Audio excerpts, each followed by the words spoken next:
All right, so this second and third integral, let's see if I can get this correctly here. I've taken the second integral, I've rewritten the square root as 1/2 power. Remember, radicals and integrals at this level, they don't really play together very well. So I've rewritten this as an exponential form. And the procedure starts just as the previous example was. Let u equal x plus 6. du equals dx, so that part's translated, that part's translated. But since this is the double linear scenario, we need to solve for x. Solve for x means u minus 6 is equal to x, and now the substitution is exact. And so what we generate is, instead of x plus 3, we have u minus 6 plus 3. Instead of x plus 6 to the 1/2 power, we have u to the 1/2 power. dx translates as du. And if we simplify that, what's that? U minus 3, distribute this in.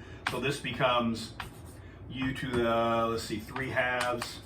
All right, I'm gonna simplify and distribute it at the same time. So this is u, what's that? Minus 3, u to the 1/2. du. And so this is now the power rule. So this becomes u to the 5/2. Divide by 5/2 is, of course, multiply by 2/5. Minus, we have 3 times, what's that, u to the 3/2. Divide by 3/2 is multiply by 2/3. Cancel the 3's. And now I'm going to clean this up a little bit as we translate back. U, where's my let statement? U is x plus 6. So we have 2/5 times x plus 6 to the 5/2 minus the 3's have canceled. This is 2, and this is, x plus 6. This is to the 3/2 power plus the constant.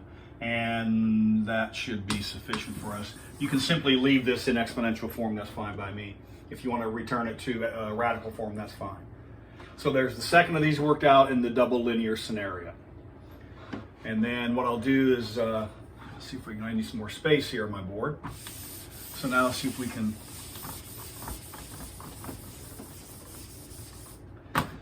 play this third integral here. I think I suggest, you don't really necessarily need to, but I think I had suggested rewriting this as -1 exponent. I'll go ahead and follow that trail. You could go ahead and leave this in the denominator, but in any event, we're going to let u equal the quantity being raised to a power. This emphasizes we're raising this quantity to a power. So even if you leave it like this, you can see it in your mind's eye like this. And so that we have x minus 1, so this is going to give us u to the -1 power. Or in this version, this is, we could write this as 1 over u. The differential of u is equal to the differential of x, du dx.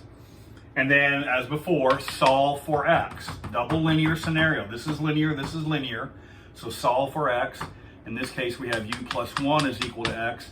And now the substitution is really exact because everything is precisely stated. What I think I'll do is, if I have enough room, I'll do this both with the negative exponent version. I will also do this with the fraction version, just so you see both versions and whichever one you're more comfortable with. So if we're using the negative exponent version, this becomes x is now equal to u plus 1, and x minus 1 is now equal to u. So this is u to the -1.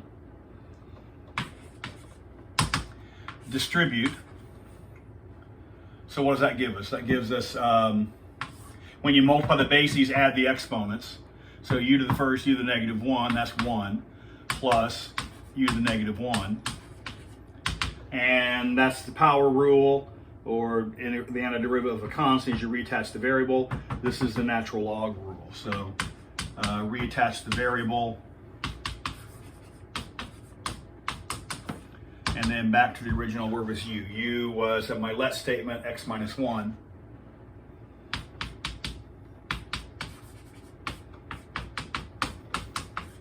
And we're out.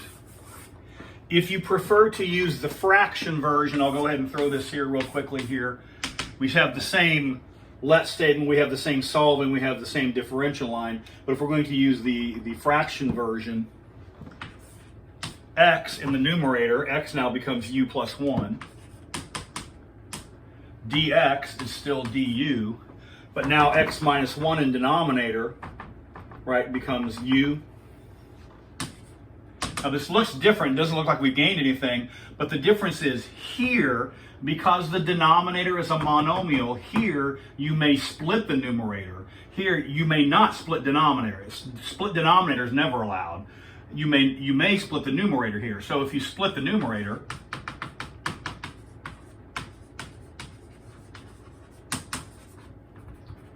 see what that gets me here.